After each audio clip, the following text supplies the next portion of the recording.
नमस्कार, दीप्स किचन मराठीमध्ये मी दीपाली आपलं मनापासून स्वागत करते। चला तर मग आज मी तुम्हाला कुठली रेसिपी दाखवणार आहे ते आपण पाहूया।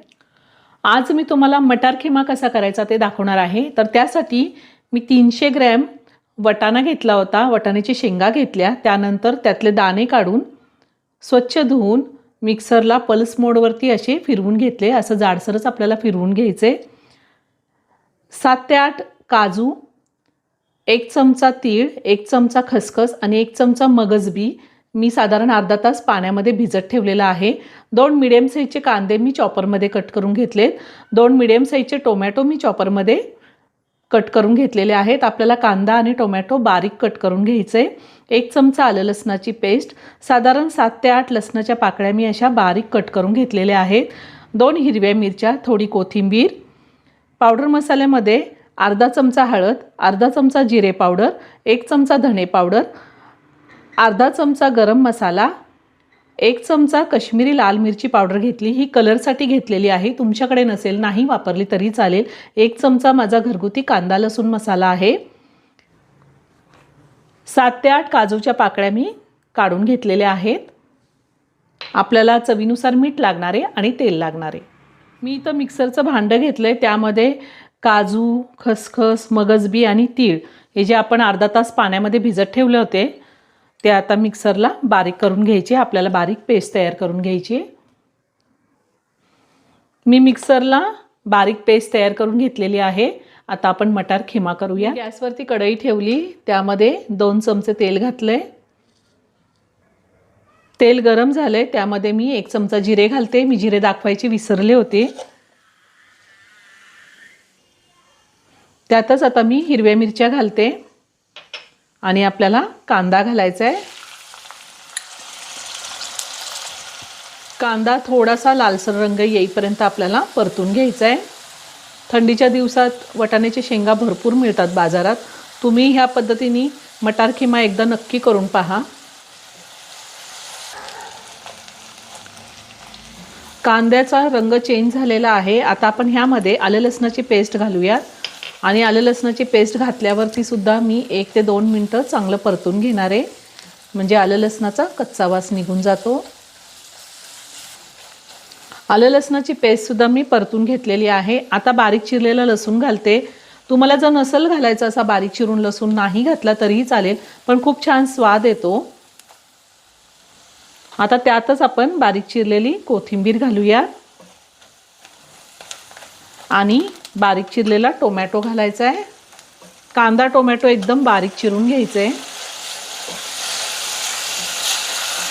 टोमॅटोची पेस्ट जरी करून घेतली तरीही चालेल। आता 2 ते 3 मिनिटं मी टोमॅटो छान मऊ शिजेपर्यंत परतून घेणार आहे। टोमॅटो मी 2 ते 3 मिनिटं चांगला शिजवून घेतलेला आहे, छान मऊ झाला आहे टोमॅटो।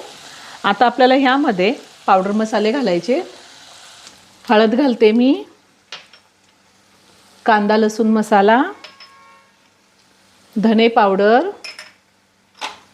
जिरे पावडर, गरम मसाला। गरम मसाला नसेल तुमच्याकडे तुम्ही किचन किंग मसाला वापरला तरीही चालेल किंवा गोडा मसाला वापरला अर्धा चमचा तरीही चालेल। कसुरी मेथी आणि काश्मीरी लाल मिरची पावडर। आता हे सगळे पावडर मसाले मी व्यवस्थित मिक्स करून घेते।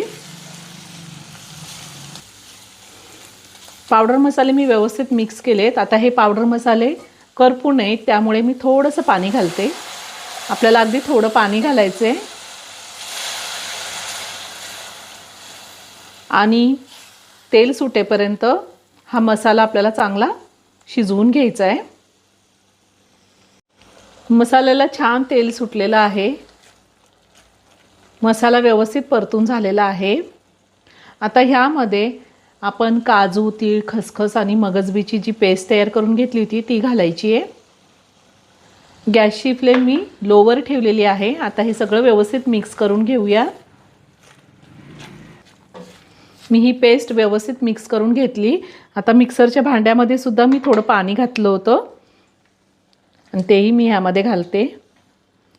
गॅसची फ्लेम लोवरच ठेवायची आहे, कारण आपण काजूची पेस्ट घातलेली आहे त्यामुळे ती खाली लागू शकते। आता हे सगळं व्यवस्थित मिक्स करून घेते आणि साधारण 2 मिनटं हा मसाला पुन्हा शिजवून घ्यायचा आहे. 2 मिनटं झालेली आहे. मी पुन्हा सगळं व्यवस्थित मिक्स करून घेते. आणि आता आपल्याला ह्यामध्ये आपण जो वाटाणा जाडसर मिक्सरला फिरवून घेतलेला आहे तो घालायचा आहे. आणि सगळं व्यवस्थित मिक्स करून घ्यायचं आहे. त्यातच आपल्याला काजूच्या पाकळ्या घालायच्या आहेत. सगळं अगदी व्यवस्थित मिक्स करून घेणार आहे मी. त्यातच चवीनुसार मीठ घालूयात.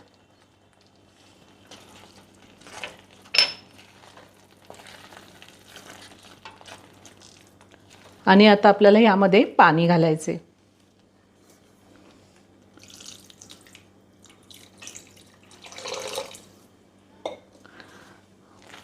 तर हे सगळं व्यवस्थित मिक्स करून घेते. गरज लागली तर अजून पाणी घालते. साधारण 1 ग्लास पाणी घातलेलं आहे. अजून थोडं पाणी घालणार आहे मी. अजून अर्धा ग्लास पाणी घालते.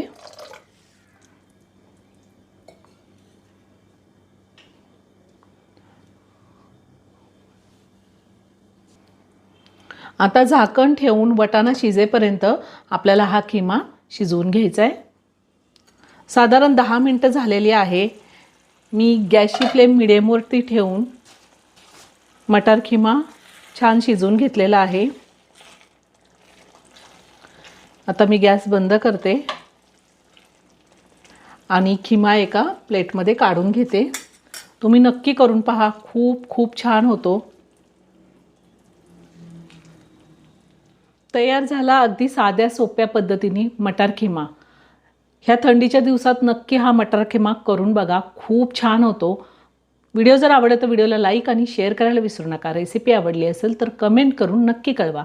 पुन्हा भेटूया अशाच एका छानशा साध्या आणि सोप्या रेसिपी बरोबर. धन्यवाद.